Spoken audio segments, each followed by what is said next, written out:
welcome back to the milk run. It's the weekend milk run. But before anything, I just want to say thank you to everybody who's reached out and messaged me, all those people who hit like, all those people who hit subscribe.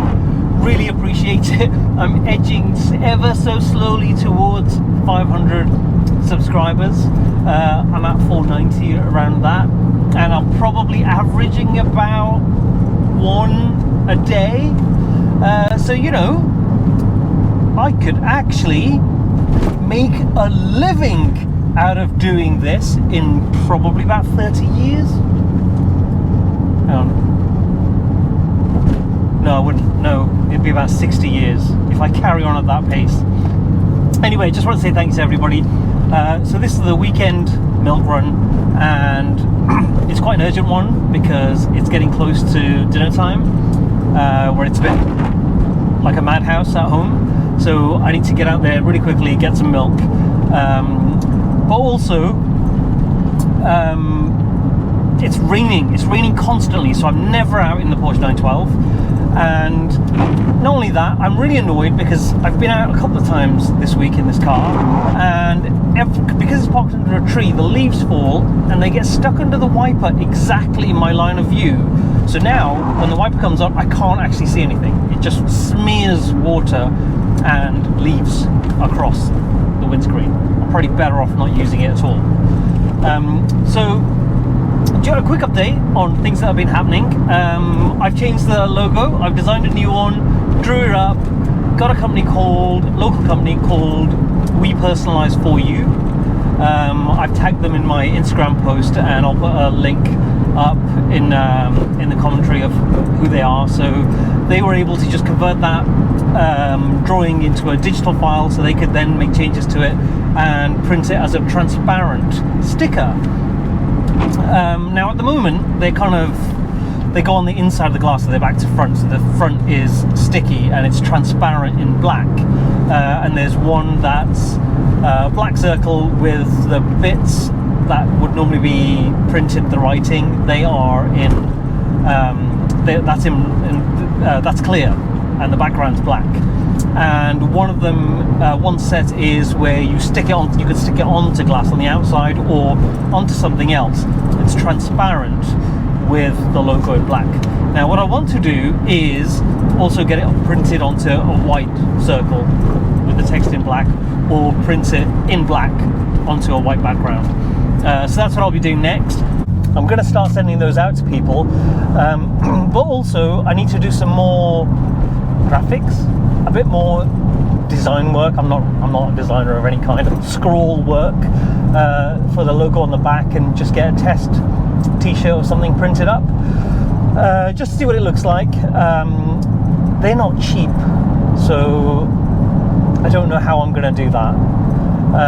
And also, a couple of people have been really kind and offered to dish them out for me if I send them out, if I send a batch out to the US and Australia and things like that, and in the UK I'll send them out. So people, yeah, just DM me on Instagram and with an address, and I'll pop some in the post. I haven't got that many at the moment, so I just want to see what they look like, so I can always get more printed up. So that's the kind of stuff that I'm doing. There's quite a lot of stuff going on at home, some good, some not so good. I'll probably be able to tell a bit more about that in a few weeks, but at the moment everything's a bit intense. Also, I've just realised the tyre pressure is awful. It's so far off. There's an abandoned Bentley Turbo there, and a red one. I don't think I've ever seen a red one before. So yeah, I'm hoping to provide more information about stuff that's happening.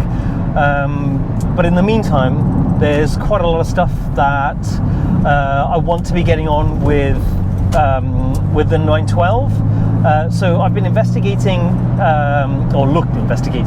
looking into seatbelt options, and a few companies that I've contacted, they've said that they will not weld in an anchor point up high, which is what I wanted, like in the later ones. but I've already got the reinforced one at the back, and I've got the seatbelts already. Maybe I should just fit them. I don't know. And there's also the rotor in the distributor. The one that I got with my electronic ignition fitted really well. It worked great, but I've realised that it works loose. When I drive it quite hard, and it doesn't run quite right. And then when I've checked, it's basically just gently sat on top, and obviously has moved a little bit within the spindle, on the spindle. So either I need to buy a new one or just put the old one back and see what happens. It might not fit properly. But I don't have the opportunity to try that because the weather's rubbish. I don't really want to take it out in the rain. So those are the kind of things that I'm looking at the moment. I've put those roundels on, which I've told you about, on both sides. They don't look great. There's little bubbles in them and stuff. So second gear, I should have been in first. It's not warmed up yet, but whoa, that's 7,000. And then slow down. The rear the rear seat isn't squeaking because it's down.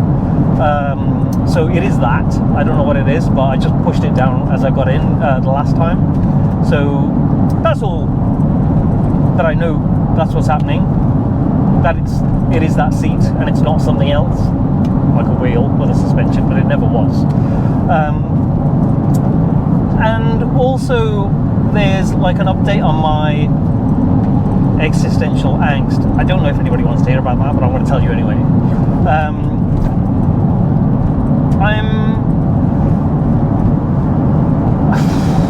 Do you know, it's difficult to know what to say, because at the moment, obviously, no one really I know watches these videos.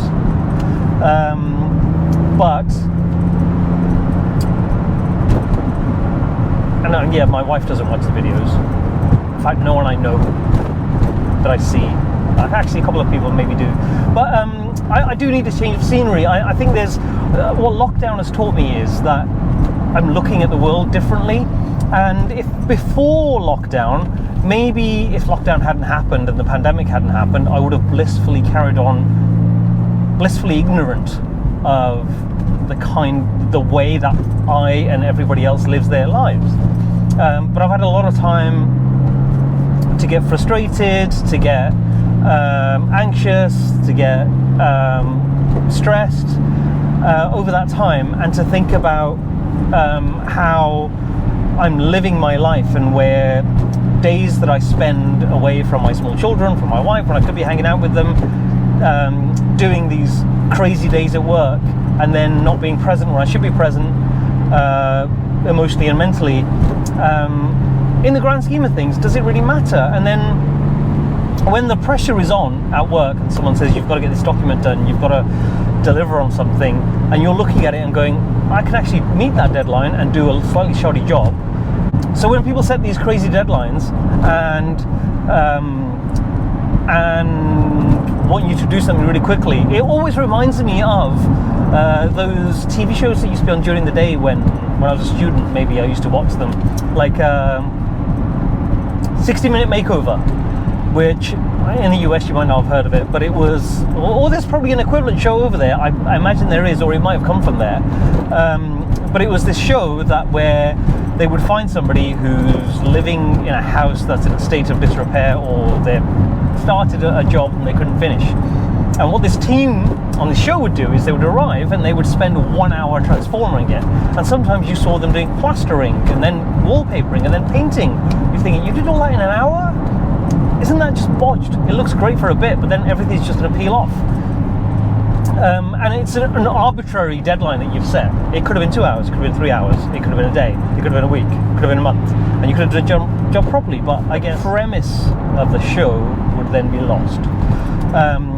So, this deadline that everyone's going towards, and the music is, building up the tension, and you could just say, well, actually, why don't we just take 2 hours? And it just reminds me of these deadlines that are set at work, where someone says, I've got to have that document by X, and X date time, and you're there going, well, yeah, I could do it by that time, but it's going to be a shoddy job because it's a ridiculous deadline, and there's no reason that you can articulate, they can articulate to me for doing it in that time. So you end up doing that, you end up being pressured, stressed, everyone in your team is, you're a bit shitty at home, everyone's generally unhappy, and you've delivered it, and it's that thing that you're going to do when you think, well, actually, there was a day I could have gone to lunch with my 2-year-old, I would have taken her out for a walk, or with my 6-year-old, or I had a coffee with my wife, and I've forgotten all of that to deliver this document. And those days, when that day's gone, it's gone forever.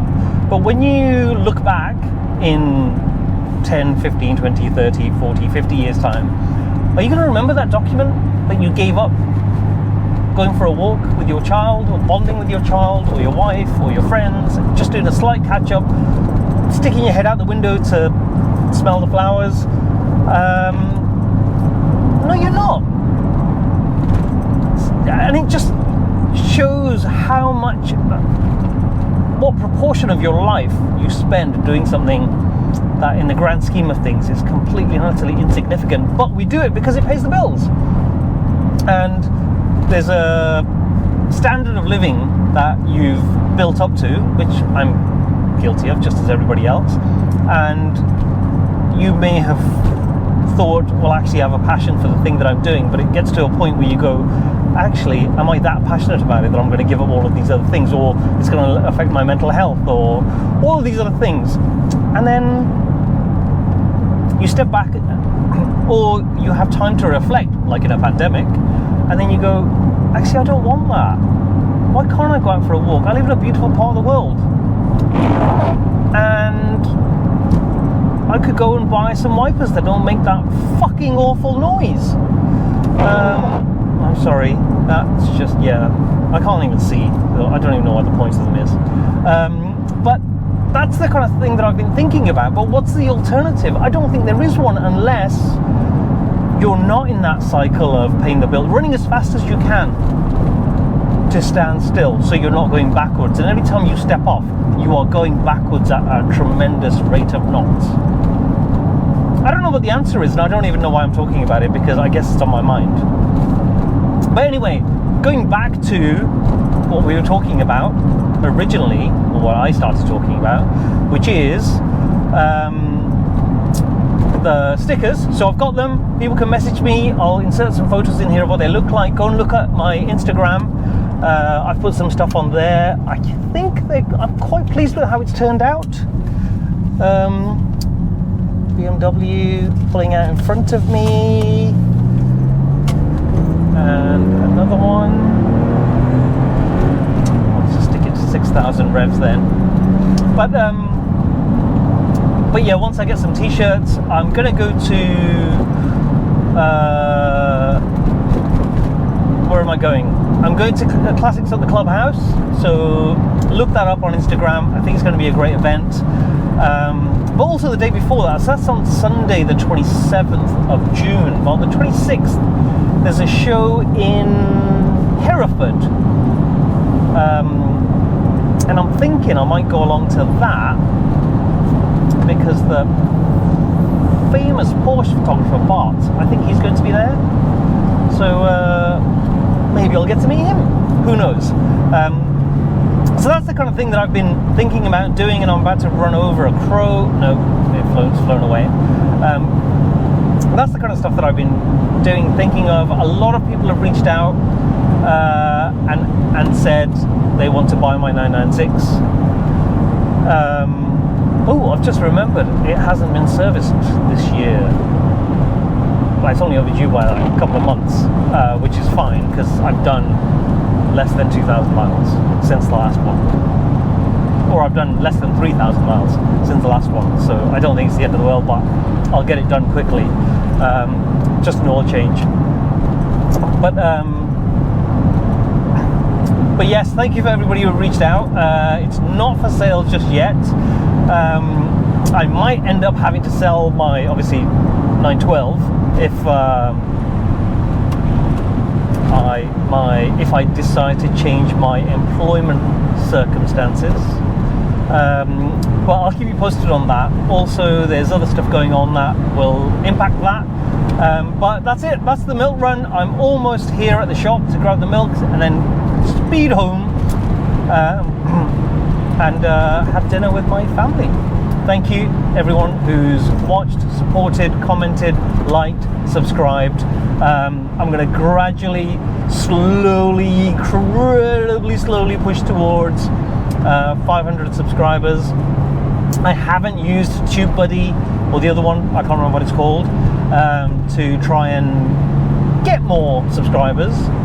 I'm really aware that I don't really want clickbait. I don't want to put anything on that can be interpreted as clickbait, because that's just rubbish. I don't really want to change what I'm doing because anything else isn't really authentic. I would like to try more cars and do videos in more cars, but I'm hoping that there'll be a change in how I do things in the very near future that will mean that I'm allowed to do that, or I have more scope to do that. I don't know when that'll be, but I'll keep you posted. Thanks for watching.